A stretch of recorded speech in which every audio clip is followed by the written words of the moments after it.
The Call of Duty League Major 1 Challengers Open wrapped up this weekend, and it was a doozy. MENA is apparently on top. North America has a little bit of a rise and fall, and we have a whole brand new slate of players that are going to be on the eye of some of these Call of Duty League teams who are looking to make a roster move. We're going to cover all of this and more this week in Challengers. We're going to take a quick look at this bracket to talk about everything that happened in the Challengers Open. Thankfully, Enigma and I got to not only watch, but also have an opportunity to be in the game and cast most of it. It was a really fun experience for us to be able to be there and watch a lot of these matches go on through. But we got to talk about the top team here, man, first at the top of the show, because I think they deserve a lot of respect. They deserve a lot of notoriety. It is this Rock Esports team coming on in from MENA, from Saudi Arabia, flying across the pond, playing through the open. It's their first time playing on land, and they're able to take the win and also walk away $30,000 richer. Very impressive for a very brand new squad coming on in. Yeah, it is. I think that one of the glorious things here, and especially as a European, you understand this a little bit in a North American-dominated esport, is putting yourself on the map. Like, you and me both really didn't have much faith in how this region would perform coming into this tournament, let alone the fact that then the MENA team stand on top. Because the conversation just coming out of EMEA from a lot of the European teams was that the only reason MENA teams are competitive is because of the ping difference, right? Like, that was what was coming out from over there. You have to suck lemons on that one, fellas. Fucking hell, you got absolutely choke slammed. The thing is, well, Rock don't even like. There's no easy bracket for them here. Yeah. They go through Bush in the final, incredibly close grand finals, by the way. If you missed it, do go and check it out. It's worth every penny. Then it's Project 7 before that. It was Falcons Green. You just omit Brooklyn earlier on. No, wait, Huntsman, sorry, before that. Falcons White before that. So Falcons White, Huntsman, Falcons Green, Bush. I mean, just right there, it's like, would you have expected them to square up against any of those four and take it? No, and they do it all in stunning style. 4 players. I mean, we know Kicks a little bit. This is a player that used to be in the league, but then retired kind of weirdly for personal reasons, whatever his reasons are there, whatever. But then it's Rixold, who in the online portion of this season hasn't had a great reputation. Dom and Doom, or Dom X, whichever way we're going with this these days. But it was kind of a very unknown quantity. All 4 of them will be very, very well known now, and they deserve to be very much deserving champions. Yeah, I think that was the fun thing to me, right? And it's always the marquee of a successful team is that when all 4 players can have those moments where they really have their standout shine, right? And that's really what we went through the day. Every series that Rock played, maybe in one series, we're watching basically both Dom and Dom X kind of have both of these takeover modes. Other times it's Kicks bailing you out with an insane 3-piece. And in some of the search and destroy, it came down to Rixold in some very clutch moments, right? And so those are what I always look at. But I also think this goes to showcase, we got to also talk about the coaching staff for this team as well, because I think they're also a very large reason why this team is able to come together. You're getting coached by Steve Vortex, right? You guys were kind of bringing me up to speed on sort of what Vortex brings to a roster like this, right? You have this longstanding competitor now turned coach, and maybe you could argue is a little bit easier when you have 4 newer players kind of coming on in who don't have this expectation of maybe exactly how Call of Duty should play, really no egos. But I think what that goes to show is that you have 4 players who are willing to buy into a system. They're willing to learn, and they just want to learn how to play Call of Duty. Because I think what came out to me, Enigma, is that very early on when this team played some of their first series, they were already known for being aggressive online. They hit LAN, and I think they realized like, oh, wait, these really aggressive chows that we're used to taking, now they kind of work, and they work a lot. I think if we had maybe a penny for every time that, you're like, oh, no way do they win that. And then somehow they're coming out with a gunfight. You're just sitting there being like, huh? Like, how do you win that? And that kind of is what it felt like for a lot of these teams that were on the receiving end of the Rock Esports triumph, was that you just feel like you're getting joked. But at the end of the day, it's just them playing some great Call of Duty. It was. The thing is about it is, like, we heard, obviously you and me, we Bryce and Ton were in with us for the weekend. They've been doing EMEA, we've been doing North America, so we all swapped notes, and we had a couple of conversations. And one of the things was Rock makes some egregious hero chows. They go flying at everything. And you're right. I think that they played their first couple of games online and went, this is hitting different. We feel great on this, and they ran with it. But one of the things was that brotherhood. The four of them swarmed as a pack at all times, just smothered anything in their path. And nobody can keep up with that pace, as you see with them coming out on top. Glorious stuff. Pipeline coming in from Saudi Arabia. I know there's going to be a lot of love over in that region. They love Call of Duty. So yeah, long may it continue. You know what it gave me some inklings of? Give me some inklings of some Black Ops 4 Miami Heretics. That's what I was getting a little bit of a little bit of feeling, right? It's like you're coming on in, you're playing an unorthodox play style, you're playing as brothers, you're there representing your org, representing your region. Maybe just goes to show, like, hey, you can't always count out these other, areas, and it just has me more excited. A lot of opportunity for lands here in challengers, and if we're already seeing meta come on in and really the first open, how do the rest of these opens look for challengers, man? I think that we are in for a great year. But Rock Esports wasn't the only team that performed this week, and we also want to take a little bit of time to talk about some of the other top teams that made some decent way through the bracket. So, and I'm going to leave this one pretty open-ended to you. Kind of talk to me through some of these top teams. Who really impressed you? Maybe who kind of maybe came out and had a bit of a better showing than maybe you expected. Kind of all that stuff. Really open-ended. I think it's just let's just talk about the performance of our top teams.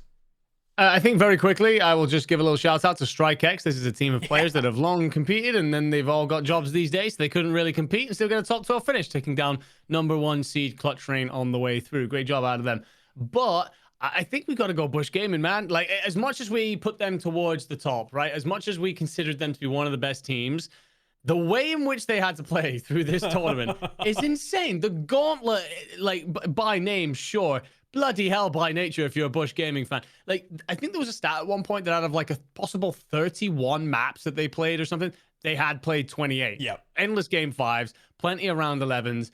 They took on so many different tasks in front of them. And honestly, I think they lose the Overload in the grand final by 1 score. They lose the S&D in around 11. They lose the hard point by about 10 points. So it could easily have gone the other way, and this could have been them taking it. I think they reassert themselves as that top-end team, because I know that you and me had their doubts, because sometimes they're very hot, sometimes they're very cold. Yes. They kind of flip-flap between. They get knocked into that lower bracket early, but they nearly pull off the Cinderella run, and suddenly all my stocks in them is way back up. Yeah, no, I think that was the key thing there, is that they really, I think, showcased a lot of resilience through the bracket. And like you said, even though that grand finals is a 4-1, it's not an easy 4-1, right? Rock really had to fight for it and really trying to earn those. So I'm right there alongside you. I think Bush kind of maybe put up a little bit of where their mouth is, right? They have a lot of energy behind them, a lot of momentum, and they really come on through. Love seeing all the content this weekend coming out of them as well. Just really kind of doing a good job of giving challengers the credit that's there. But another team I want to talk about, I think, is the Huntsmen for me, right? I know we've kind of always looked at the Huntsmen like, we know that they're good, but we haven't necessarily seen the results to back it up, right? And I think being able to come on in fourth is definitely, in the first open, a great way to kind of make it known that, hey, this team also deserves maybe a little bit more respect. MVP on that roster for me, though, it has to be Renegade, right? We all had some great thoughts on Renegade, and we're like, yeah, obviously, like, he's probably going to be good, but I thought maybe we wouldn't see this Renegade until the next open, right? I thought it's going to take at least one kind of cycle, maybe an elite or two, to kind of really finally, okay, yes, I understand Call of Duty. I understand how to play against my team. That guy's the best looking person in his roster. POV was looking insane, and he was dropping some great numbers. Yeah, handsome motherfucker too. But it's a case of, a lot of us are going to have expected us to point at Neum, and Neum's gross. Don't get us wrong here. But Renegade, yeah, the growth that he has had through this year is insane. At the start of the year, I was like, okay, all right, some sort of content opportunity. This is going to go very well.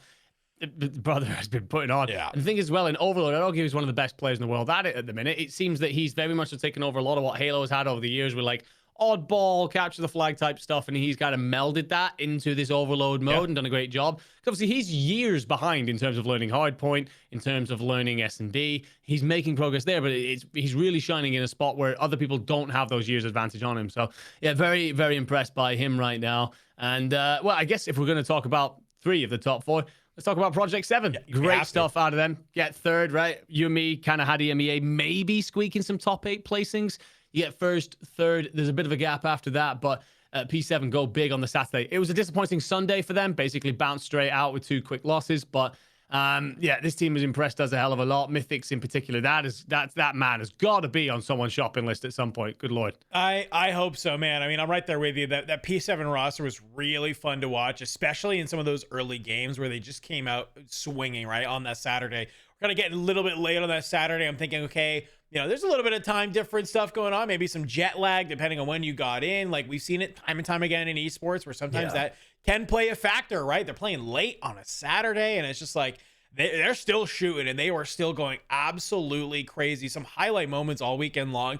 And I just love that we kind of saw them. They had a lot of moments where they just did not get shaken. They didn't let anything get to them, right? Especially even going in that winners finals against Rock Esports, right? Like Rock was making it themselves very well known in that winners finals, right? They're getting up, they're screaming over monitors at them, and just you could just see it on the P7. They're just like shrugging it off. They're like, yeah, okay, whatever, get me to the next game. And even though they lose, it still was just kind of nice to see, right? These are obviously 4 players who've been around the EMEA, region, specifically EU, for a while. And so it was kind of nice to see, obviously, these 4 players be able to come together underneath this Project 7 roster and be able to make a very solid run in the bracket.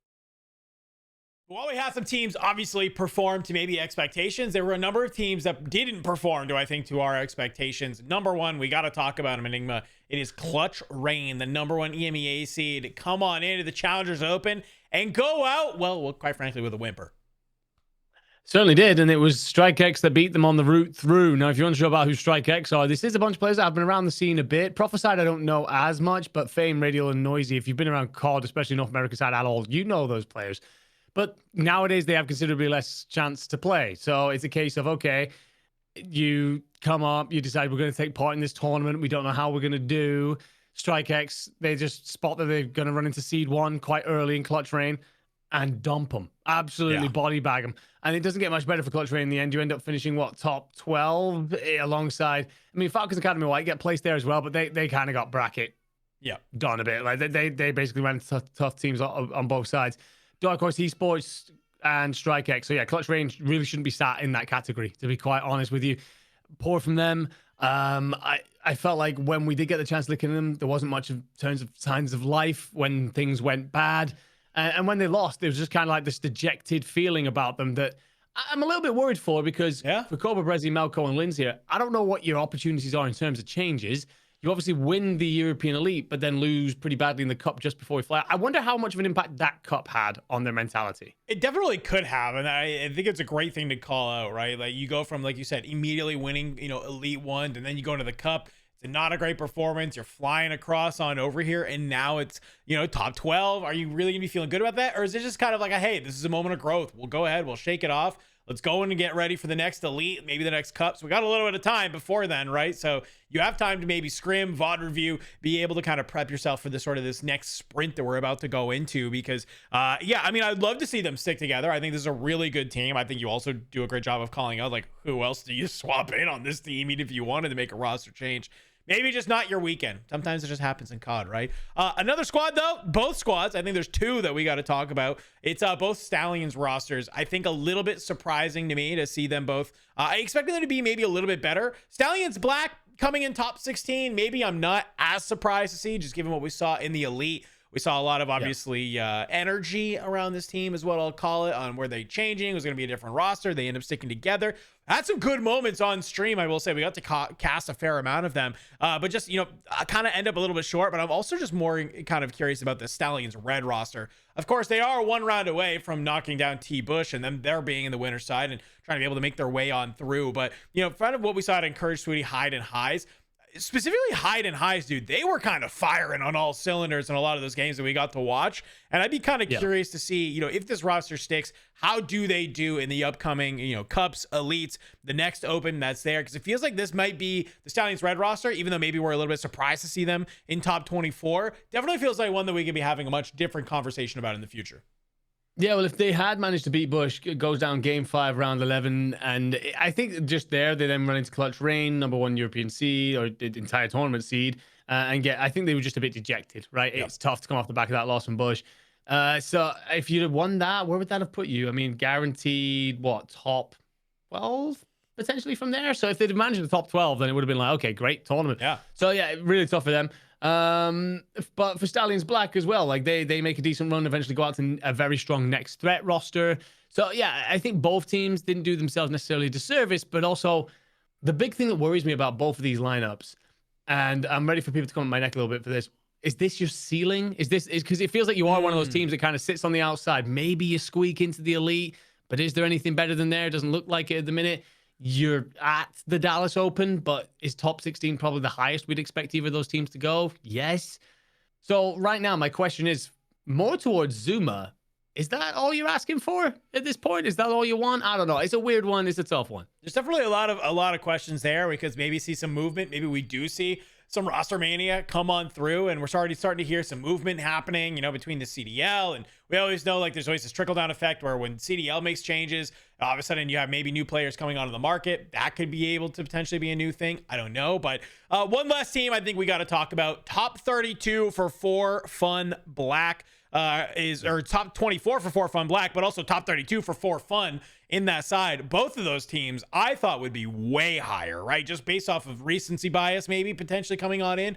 For Fun Black of Phantoms Pro to Peel and Zwick, they were looking insane through the Elite and of course the Cup, looking really good. Okay, awesome. And For Fun Esports just barely missed the Elite, but Dakwiz, Gunzi, and Dimensions, like, I don't know, man. I mean, I think this For Fun rosters, both of them, I really expected to kind of be at least into the top 12. Really high stocks on both of them. Maybe just not their weekend. Doesn't go their way. Yeah, we'd run for the For Fun original roster because this Dakwiz Gunzi lineup, they had Flames, I think it was initially. Yes. They fell just short in qualifying for the Elite because Bush Gaming were knocked down early by the other For Fun roster. So they end up having to play against each other and unfortunately lose. You then bring in Dimensions. Dimensions was very impressive at points in the Elite for High Treason. So it's kind of like, okay, this roster could have something. Maybe they came together a little bit late and maybe we need to see a bit more time on that team. But either way, that core of Dakwiz and Gunzi, this is going to feel like a disappointing start to the season. It feels like very much so on the outside looking in, which is never a nice thing to feel. But for For Fun Black, yeah, I'm stunned at top 24. Third, I think they got in Elite 1. I don't know, maybe you've had your purple patch. Maybe that's what it was. You squeak through to the Elite, you ride that momentum through to a very good performance up until Sunday when you get bounced straight out. And this is kind of like the end of that run. I'm hearing that they've already started to consider blowing it up. To be honest, I think there was like a solid 3 to this team. One player, I'm not going to name directly, potentially letting the side down. And if you change that, would that have fixed things up? But yeah, apparently they're going a completely different direction. So it remains to be seen. But it's definitely a disappointing weekend for both of those sides. But, of course, as always is with Call of Duty, with any major event, it would not be without its own little bit of a roster mania. And we're already starting to hear some rumbles. It's either the CDL side or Challenger side. I don't care. We're all here to cover it because it's all going to have an impact. I think an easy one for us to talk about here at first, Enigma, is going to be Neum from the Huntsman. Was already signed to the 100 Thieves as sort of a substitute there. Was already some talk about, was he going to come in for Kenny? Not entirely sure. Almost before the major is done, we're getting news like, yeah, that deal pretty much already finished. Kenny most likely out. Neum in from the Huntsman. Curious who the Huntsman slot back on in afterwards, but I think Neum definitely, at the performance we saw this weekend, deserving of that shot. Yeah, I feel a little bit crappy for Kenny because I don't even think he'd managed to finish changing out of his LA Thieves jersey before there was stuff coming out about how he's been dropped. So that's the tough times. And obviously, I've got a lot of love and respect for everything he's achieved in COD, but is it time? Potentially, right? Like, it's just not been, it's not a great run in the minute for LA Thieves, and that should be a God roster. Neum is great. Neum is a gross, very talented player, and he screams to me a lot of Mercules. Now, before Optic fans start coming for my damn neck, I don't mean putting him in the same categories and they're going to win every single tournament, but I think he's one of those players that he's good in challengers. I think if you surround him by even better talent, I think he becomes ever better. He elevates everything around him as well as himself. So I'm really looking forward to seeing him get that opportunity, which it feels overdue at this point. So fingers crossed he does see his way up into the league. But for me, I think I'm going to raise a different player. Now, this is someone coming out of Europe, potentially a bit of bias out of myself. I'm going to go with Mythics. I think that he has himself a hell of a tournament, gets at points dragging his team on his back to get them through to the position that they were in. It's a very disappointing Sunday for that entire roster, including himself.